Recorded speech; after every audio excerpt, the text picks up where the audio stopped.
எவ்வளவு செலவானாலும் பரவாயில்லை, அவனை எப்படியாவது கொன்று விடுவதே தன்னுடைய அவமானத்திற்கு ஒரே வழி என்று ஹேமந்த் நினைத்தான். இந்த நேரத்திலும் அவன் சமயோஜிதமாக அவன் கொடுத்த 200 மில்லியனையே திரும்பி கொடுப்பதாக சொன்னான். இதனால் ஹேமந்துக்கு அடிவாங்கியதை தவிர பண ரீதியாக எந்த நஷ்டமும் ஏற்படவில்லை. அவன் சொன்னதை கேட்ட விக்ரம் கோபமாக அவனை பார்த்து முறைத்து, நீ என்கிட்ட இருந்து தேவையில்லாம 1 மணி நேரத்தை வேஸ்ட் பண்ணிருக்க. என்னோட 1 மணி நேரத்தோட வேல்யூ 500 பில்லியன். அதனால நீ எனக்கு 500 பில்லியன் கொடுக்கணும் என்று சொன்னான் விக்ரம். அதை கேட்டதும் ஹேமந்த் மட்டும் இல்லாமல் அங்கே இருந்த எல்லோருமே ஆடி போய்விட்டார்கள். 500 பில்லியனா என்று ஆச்சரியத்தில் வாயை பிளந்தபடி விக்ரமையே பார்த்து கொண்டு நின்று இருந்தார்கள். 500 பில்லியனா என்று ஹேமந்த் அவனை பார்த்து வாயை பிளந்தான். உன்னை எல்லாரும் தி கிரேட் 7 ஸ்டார் ஃபேமிலியில் இருக்கிற மூத்த வாரிசுன்னு பெருமையா சொல்லிக்கிட்டு இருக்காங்க. அப்படி இருக்கும்போது இந்த 500 பில்லியன் எல்லாம் உனக்கு பெருசா தெரியுதா என்று கேட்டான் விக்ரம். அந்த நேரத்தில் ஹேமந்துக்கு என்ன சொல்வதென்று தெரியாமல் திருதிருவென முழித்தான். இந்த நேரத்தில் தன்னிடம் அவ்வளவு பணம் இல்லை என்று சொன்னால் அது அவனுடைய ஸ்டேட்டஸ் சம்பந்தமான விஷயமாக மாறிவிடும். அதே நேரத்தில் இருக்கிறது என்று சொன்னால் கொத்தாக 500 பில்லியன் பணத்தை இழக்க வேண்டி வரும். கொஞ்சம் யோசித்து பார்த்த ஹேமந்த் கடைசியில் மானத்தை விடவும் பணம்தான் பெரியது என்ற முடிவுக்கு வந்தான். விக்ரம், 500 பில்லியன் எல்லாம் ரொம்ப அதிகம். 7 ஸ்டார் குரூப் ஒரு இன்டர்நேஷனல் கம்பெனி. எங்ககிட்ட 500 பில்லியன் பணம் இருந்தாலும் அவ்வளவு பெரிய அமௌண்ட்டை கொடுக்கறதுக்கு ஒரு முட்டாள் கூட யோசிப்பான் என்று சொன்னான் ஹேமந்த். உன்னோட ஸ்டேட்டஸுக்கு ஏற்ற பணத்தை தான் நான் கேட்குறேன். நீங்கள் என் ஒய்ஃபை ஹர்ட் பண்ணதுக்கு நான் இதை விடவே அதிகமாக கேட்கணும். ஆனால் உங்கள் மேலே பாவப்பட்டு நான் இந்த பணத்தை கேட்குறேன். நீங்கள் வேஸ்ட் பண்ணுற ஒவ்வொரு நொடியும் என்னோட ரேட்டை அதிகமாக்கிக்கிட்டே போகும். தேவையில்லாமல் என்னோட டைமை வேஸ்ட் பண்ணாத. உனக்கு இன்னமும் 1 நிமிஷம்தான், அதுக்குள்ளே ஒரு முடிவு எடு என்று அவனை பார்த்து கோபமாக சொன்னான் விக்ரம். இன்று தேவையில்லாமல் வந்து விக்ரமிடம் மாட்டிக்கொண்டதாக நினைத்தான் ஹேமந்த். அந்த நேரத்தில் அவனுக்கு என்ன முடிவு எடுப்பது என்று தெரியாமல் அதிர்ச்சியில் அப்படியே சிலை போல உட்கார்ந்திருந்தான். ஒரே நிமிஷத்துல யாராலாவது 500 பில்லியன் பணத்தை ரெடி பண்ண முடியுமா? பிரிண்டிங் மிஷின்ல கூட அவ்வளவு காசு பிரிண்ட் பண்ண முடியாது. அவனோட 1 மணி நேரத்தை வேஸ்ட் பண்ணதுக்கு இது ரொம்ப பெரிய பனிஷ்மெண்ட். இது நியாயமே இல்லை. இவ்வளவு பெரிய அமௌண்ட்டை கேட்கறதுக்கு அவனுக்கு கொஞ்சமாச்சும் மனசாட்சி வேண்டாமா என்று மனதிற்குள் அவனை திட்டிக் கொண்டு இருந்தான் ஹேமந்த். காரணமே இல்லாம இத்தனை பணத்தை கேட்டா என்னால் எப்படி கொடுக்க முடியும்? நீங்க என்ன மென்டலி ரொம்ப டார்ச்சர் பண்றீங்க. இதனால நீங்க நிறைய விஷயத்த லாஸ் பண்ண வேண்டி வரும், ஜாக்கிரதை என்று கோபமாக சொன்னான் ஹேமந்த். நீ கேட்ட பணத்தை நான் மரியாதையோட கொடுத்துருக்கேன். அதே நேரத்தில் நான் கேட்ட பணத்தை நீ கொடுக்கணும். ஒவ்வொரு தடவையும் கேள்வியை மாற்றி மாற்றி கேட்டா என்னால் பதில் சொல்லிக்கிட்டே இருக்க முடியாது. என்னோட பதில் ஒன்றுதான், 500 பில்லியன் என்று சொன்னான் விக்ரம். நேரம் போக போக ஹேமந்திற்கு அவன் மீது இருந்த பயம் கொஞ்சம் கொஞ்சமாக குறைந்து கோபம் அதிகமானது. ஒரு கட்டத்திற்கு மேல் பொறுத்து கொள்ள முடியாமல், என்னால் அவ்வளவு பணம்லாம் கொடுக்க முடியாது. உன்னால் என்ன பண்ண முடியுமோ பண்ணிக்கோ. உனக்கு அப்படி 500 பில்லியன் வேணும்னா அதுக்கு உன்னோட பொண்டாட்டியை வச்சு வேற எதையாச்சும் ட்ரை பண்ணு என்று கோபமாக கத்தினான். விக்ரமிடம் இருந்து எந்த ரியாக்ஷனும் வரவில்லை. மாறாக அவன் தன் கையில் கத்தியை எடுத்து ஹேமந்தின் கையை பிடித்து மேஜையின் மீது வைத்து, உனக்கு நான் கொடுத்த டைம் முடிஞ்சிடுச்சு.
எனக்கு கொஞ்சம் டைம் கொடுங்க ப்ளீஸ்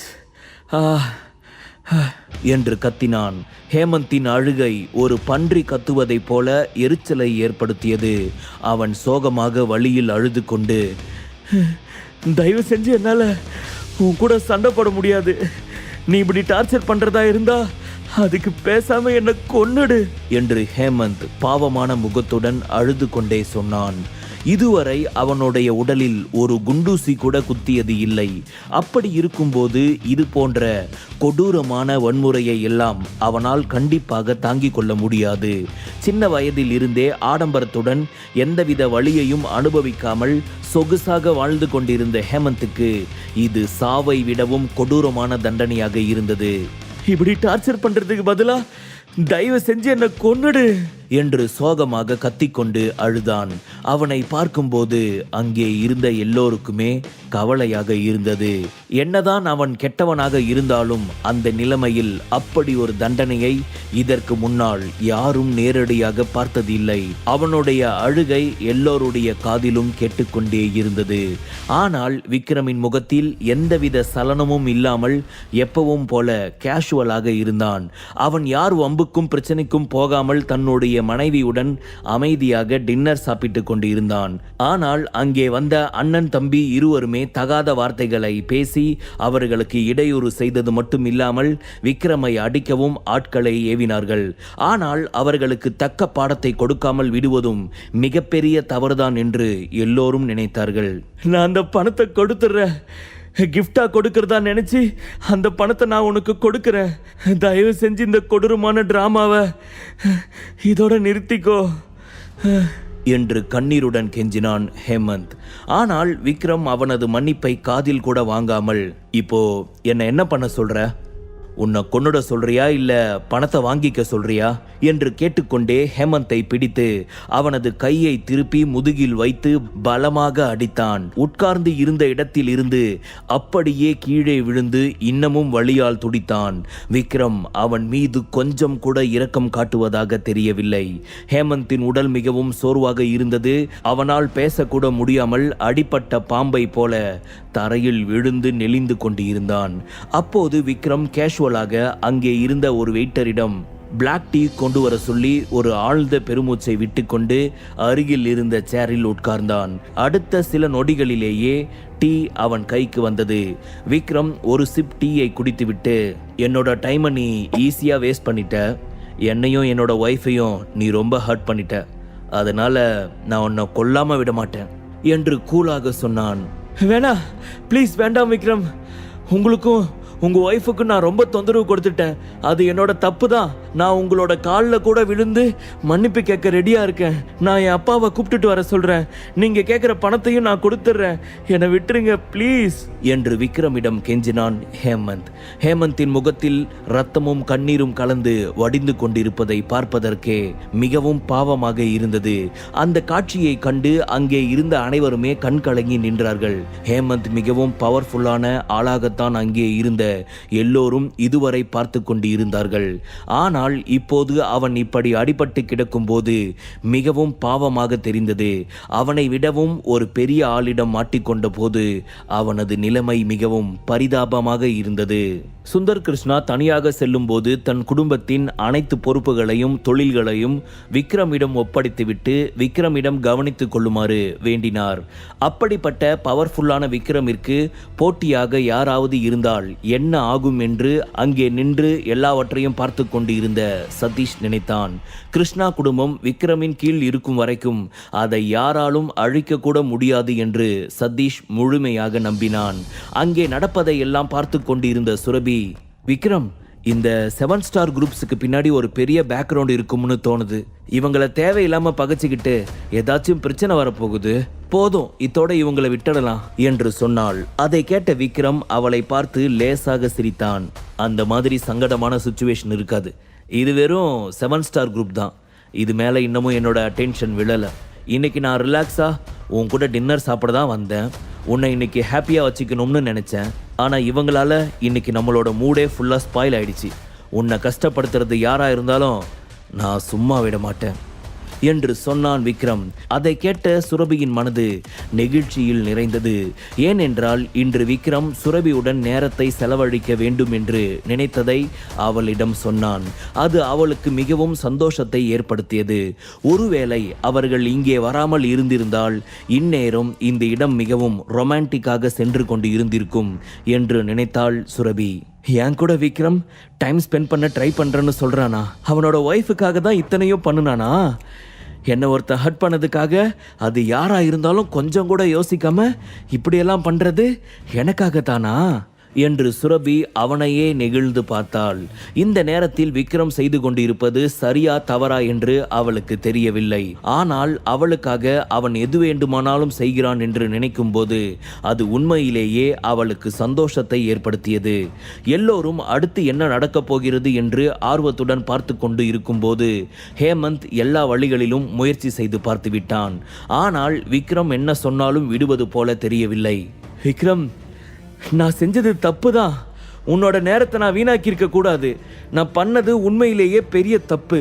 தயவு செஞ்சு என்னை எதுவும் பண்ணிடாத. நான் பண்ணின தப்புக்கு உன்னோட ஒய்ஃப் கிட்ட கூட மன்னிப்பு கேட்குறேன் என்று சொன்னான் ஹேமந்த். விக்ரம் எதுவும் பேசாமல் அமைதியாக அவனையே பார்த்து கொண்டு இருந்தான்.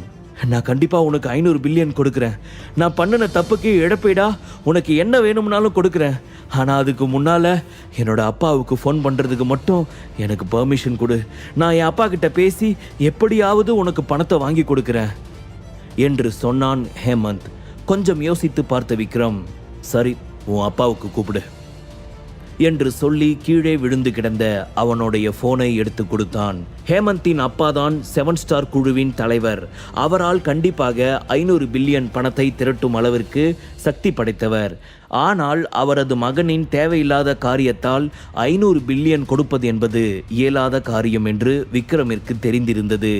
இந்த நேரத்தில் உண்மையிலேயே 7 ஸ்டார் குழுமத்தின் அணுகுமுறை எப்படி என்று பார்க்க விக்ரம் ஹேமந்துக்கு கால் செய்வதற்காக ஒரு வாய்ப்பு கொடுத்தான்.